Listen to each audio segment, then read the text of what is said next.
உக்ரைனில் உள்ள மாணவர்களும் இங்குள்ள பெற்றோர்களும் தமிழக அரசின் கட்டுப்பாட்டு அறையை தொடர்பு கொண்டு வருவதாகவும் கடந்த 2 நாட்களில் 1900 அழைப்புகள் வந்திருப்பதாகவும் அயலக தமிழர் நலன் மற்றும் மறுவாழ்வுத்துறை ஆணையர் ஜெசிந்தா லாஸ் தெரிவித்துள்ளார். அவருடன் நமது செய்தியாளர் அபினேஷ் நடத்திய விறுவிறு பேட்டியை பார்க்கலாம்.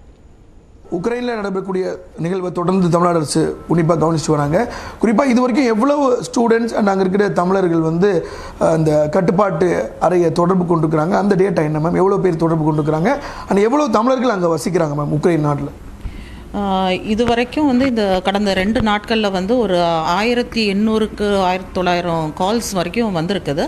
அண்ட் இது உக்ரைன் நாட்டு மாணவர்களும் நம்மளை தொடர்பு கொண்டு பேசியிருக்காங்க, இங்கே உள்ள பெற்றோர்கள் அவர் உறவினர்களும் பேசியிருக்காங்க. அது மட்டும் இல்லாமல் நேரடியாகவும் சில பெற்றோர்கள் நம்ம கட்டுப்பாட்டு அறைக்கு தொடர்பு கொண்டு பேசியிருக்காங்க, அவங்களோட டேட்டா கொடுத்துருக்காங்க.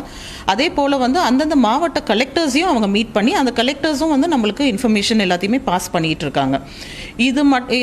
இதை தவிர ஒரு 3000 மின்னஞ்சல்கள் நம்மளுக்கு வந்திருக்குது. இதில் கொஞ்சம் ஆஃப்கோர்ஸ் டூப்ளிகேஷன் எல்லாம் இருந்தது.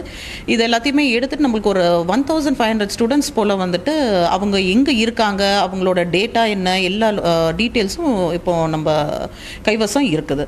இப்போ நம்ம இதை என்ன பண்ணுறோம் அப்படின்னு சொன்னால், இதை ரீஜன் வாரியாக பிரித்து, ஏன்னா எந்த யூனிவர்சிட்டியில் எங்கே அந்த மாணவர்கள் இருக்காங்க அப்படிங்கிறத நம்ம வெளியுறவுத்துறை அமைச்சகத்தோட நம்ம தொடர்பு கொண்டு அவங்களோட பேசிட்டு இவங்களை எந்த லொக்கேஷன் மூலமாக எந்த பார்டர் வழியாக வெளியே கொண்டு வரது ஈஸியாக இருக்கும் அப்படின்னு சொல்லிட்டு கோஆர்டினேட் பண்ணிட்டு இருக்கோம். ஃபுட் தட்டுப்பாடு வர தொடங்கிருச்சுன்னு சொல்கிறாங்க. இப்போ உங்களுக்கு அந்த கால்ஸ் அண்ட் மெயில்ஸில் அப்படி வருதா? அதுக்கு ஏதானும் நடவடிக்கை நம்ம எடுக்கிறோம் முதற்கட்டமாக? இப்போ இந்த போர் மோஸ்ட்லி ஈஸ்டர்ன் உக்ரைன் சைடு நடந்துட்டு இருக்குது.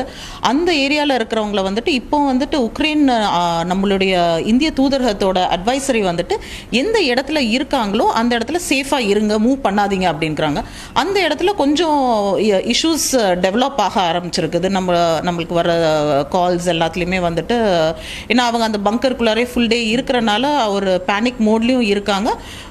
இனிமேல் பிரச்சனை வருமோ அப்படிங்கிற ஒரு பயமும் இருக்குது. இப்போதைக்கு அவங்களுக்கு சொல்லியிருக்கிறது, நீங்கள் அப்படியே இருங்க, ஏன்னா வெளியே இன்னும் போர் சூழல் இருக்கிறனால சேஃபாக இருக்கிறது மிக முக்கியமான ஒரு விஷயம் அப்படின்னு சொல்லிட்டு.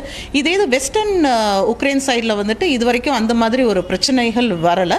ஸோ அவங்க மாணவர்கள்ட்ட நம்ம தொடர்ந்து பேசிக்கிட்டு இருக்கோம். அவங்கள எப்படி உடனே மற்ற கண்ட்ரீஸ் மூலமாக வெளியே எடுக்கலாம் அப்படின்னு சொல்லி பார்த்துட்ருக்கோம். கிழக்கு வடக்கு பிராந்தியத்தில் இந்த பிரச்சனை நடந்துட்டு இருக்கு.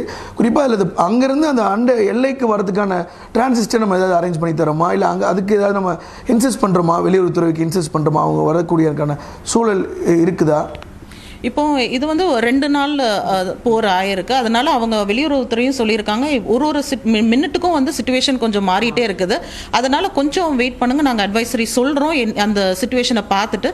அதே மாதிரி நம்ம அரசும் வெளியுறவுத்துறையும் மற்ற அரசாங்கங்களோட பேசிகிட்டு இருக்காங்க, எந்த இதோட லொக்கேஷன் வழியாக வெளியே கூட்டிகிட்டு வர முடியும் ஈஸியாக நம்ம மாணவர்கள்னு சொல்லிட்டு. ஸோ அது வரைக்கும் இந்த மாணவர்கள் கொஞ்சம் சேஃபாக அப்படியே இருக்கிறது பெட்டராக இருக்கும்.